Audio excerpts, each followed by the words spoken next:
Michael. Keeping freedom alive for the next generation, Cheryl Todd from Gun Freedom Radio is joining us next. All right, but hey, if you have legal matters that involve firearms, then you need to call California firearms lawyer John Dillon. If you have questions about red flag laws, gun registration, gun transportation, or maybe you need to know that your guns are California compliant, call our trusted firearms attorney, John Dillon. John Dillon specializes in California gun laws. Call 760-642-7150, or you can visit his website at dillonlawgp.com.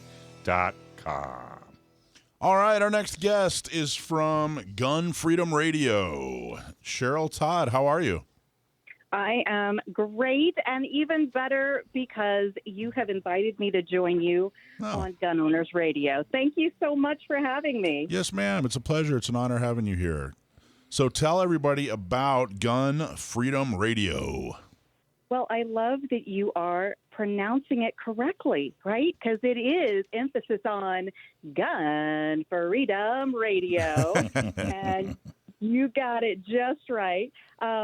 So it is an interview-based podcast. We started several years ago on terrestrial radio, and through the years, we've gone through several iterations, and now we're self-published. We are a podcast style, and we are interview-based. We have each show features one particular guest, and we always have a tremendous lineup. I'm sitting here looking at Dr. John Lott's page as I'm speaking, Alan Gottlieb, lots of wonderful people who have come on. Those are big names. Right, to be our experts in a particular area, right? Like, John Lott, I was joking with him last time I had him on that we wanted to ask him about, where's the best place to conceal carry? And he just kind of, he just laughed. He's like, yeah, that's not my thing. And, that's the point is, we have people on to talk specifically about their area so that it is a rich library of information that we're building. And it's truly a blessing. My husband and I are co-hosts. We've been doing it for, I don't even know now, 7 years or so. And it really just kind of started because we got tired of hearing.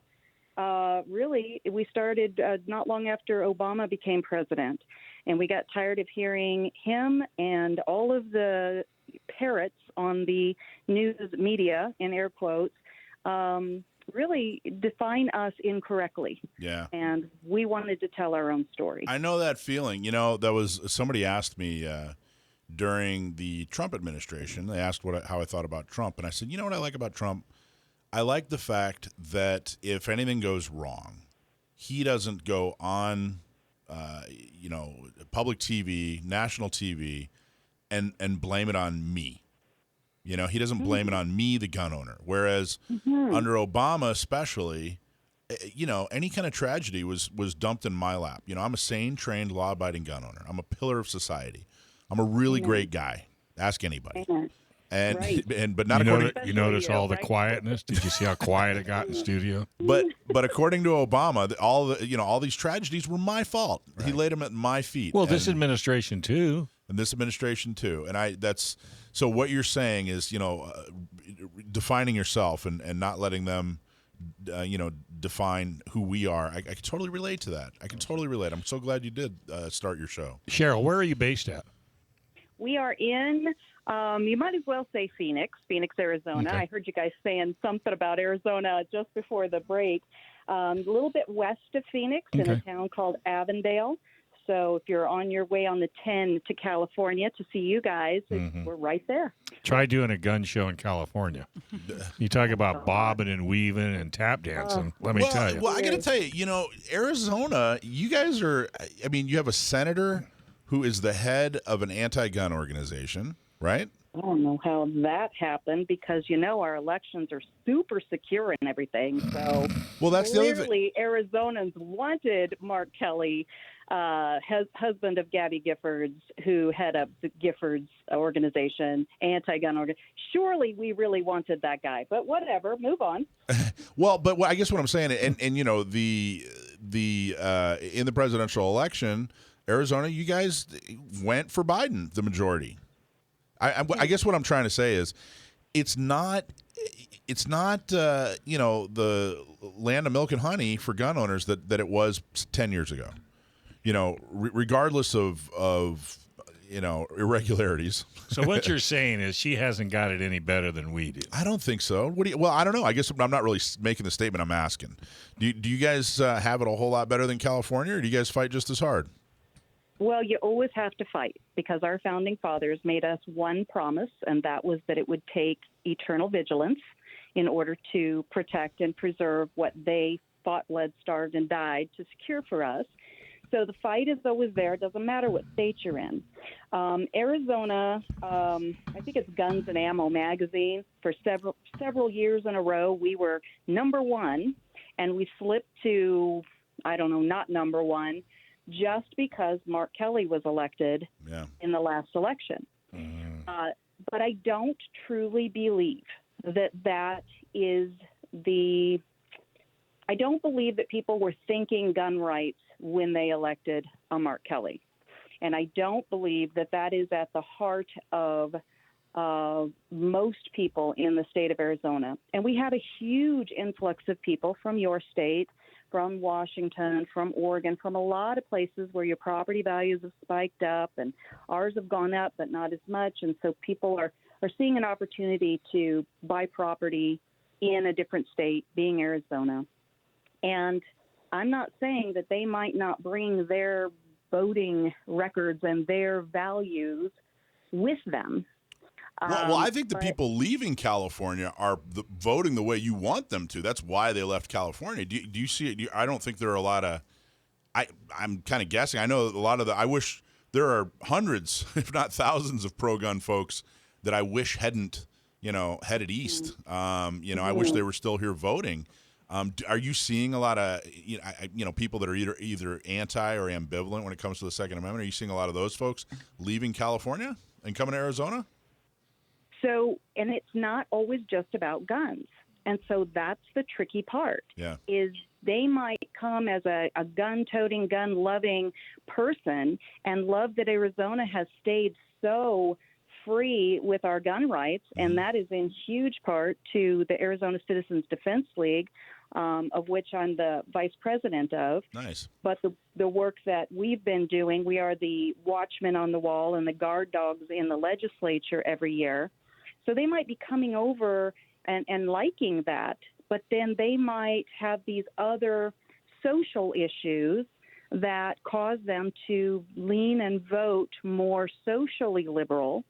And so it's really a mixed bag. It's rare when you find somebody that is a one-issue, major issue voter, understanding how important their firearms rights, their gun rights, their Second Amendment rights are, and voting accordingly.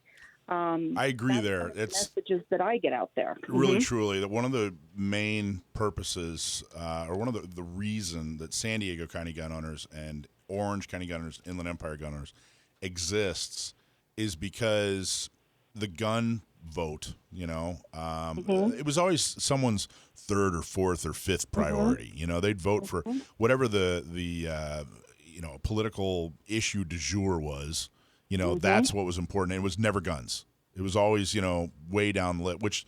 So the reason we put these organizations together is to push that priority up the the priority list. I totally agree with it, and I have seen exactly what you're saying. What about your other senator? Do you have another senator who I would say is is she adversarial towards gun rights? Is she supportive, or is she just kind of neutral? So she is a little bit of a conundrum because she doesn't always strictly vote her party line, right? So she's Democrat as well. Yeah. And so a lot of the people that I work with in the legislature, they like her. They have worked well with her. They rarely will say a negative word about her. She's never going to run out front and wave our 2A flag. Right. But I think she has a greater respect for the Constitution. I think she's a little more maybe independent-minded, like a libertarian maybe minded than she is strictly liberal Democrat. And so we do appreciate her on several issues. And I'd have 10 of her over one Mark Kelly, I'll tell you that. But we would prefer, of course, somebody that's not just got an R, emblazoned on their chest with their cape waving behind them, Mr. GOP or Mrs. GOP, but somebody who truly is a constitutionalist. I could care less whatever letter you ascribe to, DRLI. I could care less. You respect the Constitution, the state Constitution, as well as the federal. You vote accordingly. You support and represent your constituency in that way. I'll vote for you all day long. I do. I have like our endorsement questionnaires and our endorsement process. We don't even ask if you're a Republican or a Democrat. We don't care. Right. It's completely meaningless. Neither party really stands for anything. They're just trying to get elected. So, I don't know if that's an insult or not an insult, but it's a reality. I'm not trying to hurt anybody's feelings. I'm just describing the field that I got to play on. So. Well, exactly. And right now, everybody's predicting this red wave, right? This Republican wave. Okay, fine, whatever. Again, like you said, it's not about whatever letter you are telling me with your mouth that you are ascribed to. It's your values and it's your actions. And I think that this red wave, in air quotes, is going to give a lot of people a chance to sneak in there, a lot of wolves in sheep's clothing, because we're just looking for an R, right? Right. Oh, believe me, we could do a whole second hour on wolves and sheep in wolves in Republican clothing. Let's say that. Well, I think what you're doing is awesome, and I can't tell you how much I appreciate it. What we're going to do is we're going to come back. We're going to go on a short break, and we're going to come back and do a whole other segment with you, and we're going to talk a little bit more about you and your show. Well, when you're looking for jewelry or fine watches, you need to go to San Diego top jeweler Leo Hamill. Conveniently located in the heart of San Diego, you can visit Leo's showroom on San Diego Avenue to see the hand-picked line of new jewelry and watches. When you buy from Leo Hamill, not only do you get the best deal, you are also supporting the Second Amendment. Support the companies that support the 2A. Visit them online at leohamills.com, or you can visit one of his showrooms and always get awesome service at Leo's. For gifts that last a lifetime, for you or for a loved one, visit Leo at leohamills.com.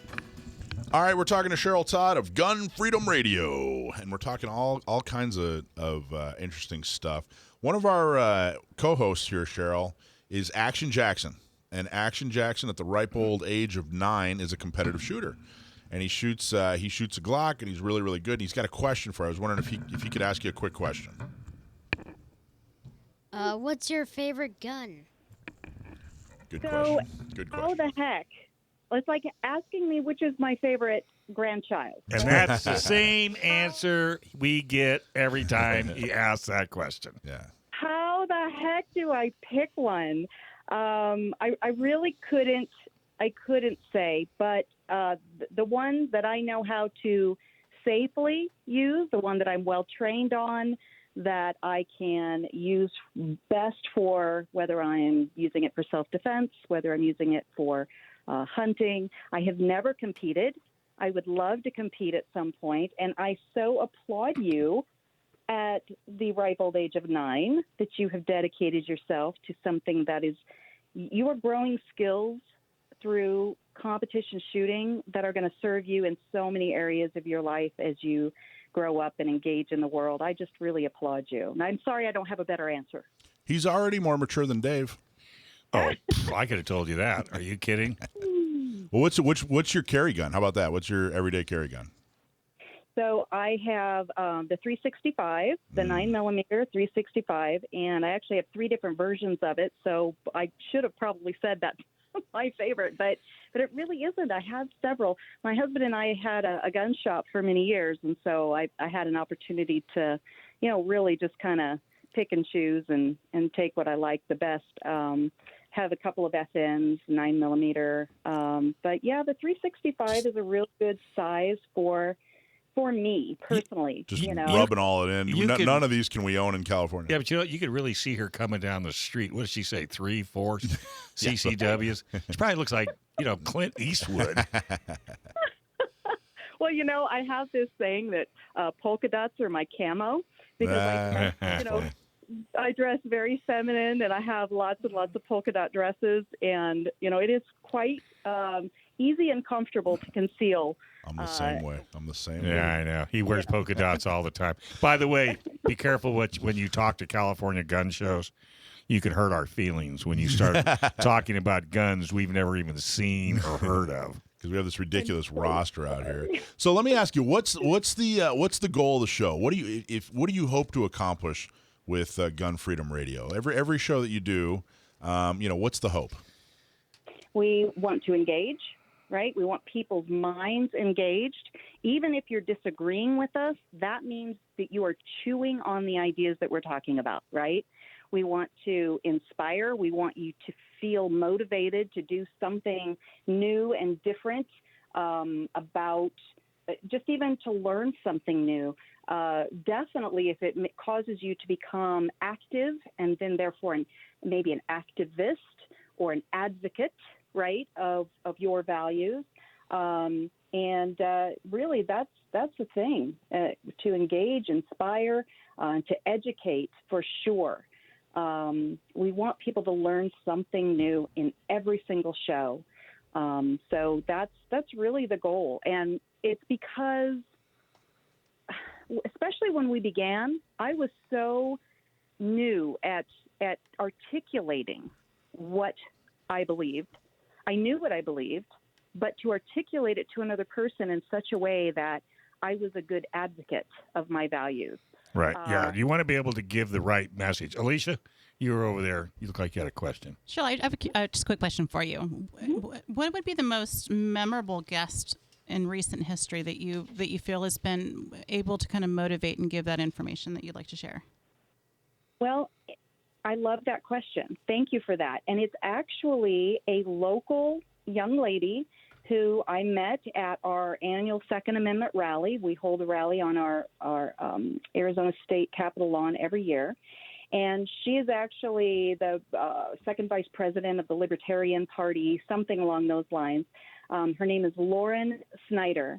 And I met her, and like 4 days later, she came in and helped testify on a particular bill because I'm state director of the DC Project, which are women dedicated to safeguarding our right to keep and bear arms. So she joined the DC Project. She showed up, never having testified before, testified like a rock star. And one of our legislators, a Democrat legislator, decided to denigrate her on the floor and said, basically, it was about concealed carry in public buildings, public spaces. And he said, if you're so afraid that you have to carry a gun in a public space in some of these, what do they call them? Special spaces. I forget the phrase. Then sensitive? Sensitive, yeah. Thank you. Then you should just stay home. Oh, geez. Did she unload on him? She was so beautifully controlled, but she's standing there having walked to the podium with her cane and held up her cane and said, I am other-abled, and I don't have the liberty of just running away. And she just did such a beautiful job. I was a little afraid that she was going to unload because I'm like, okay, we have to keep our professional hats on here. And she just did a beautiful job. And she's not anybody famous. She's not anybody that's trained in, being a public speaker. And to me, those are some of the most powerful stories because she is any woman. And so we started booking her on all the different 2A related podcasts and radio shows. And she just kept on showing up and kept telling her story. And it was so powerful. I'm just so proud of her. She's going to be one of our speakers at our annual meeting for the AZCDL this year. That's awesome. How did you personally get it? Why are guns important to you?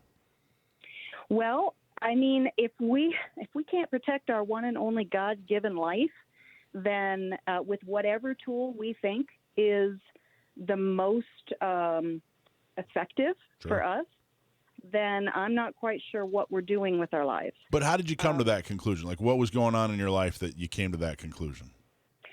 I've just always been raised in a household that had that mindset, that we value other people's lives as well as our own. And, we understand where our property lines are, figuratively speaking and literally speaking.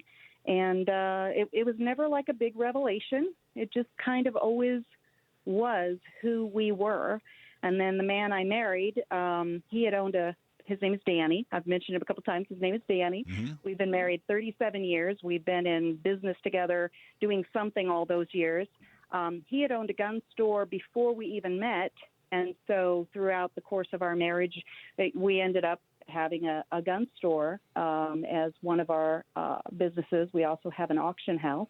Oh, wow. And so then, just serving other people in that way is inspiring, and it helped renew that spirit in us every single day, talking to people who, whether it was for competition or just fun or family hunting trips or personal home protection, it just keeps that spirit alive. And were you into guns before you met Danny?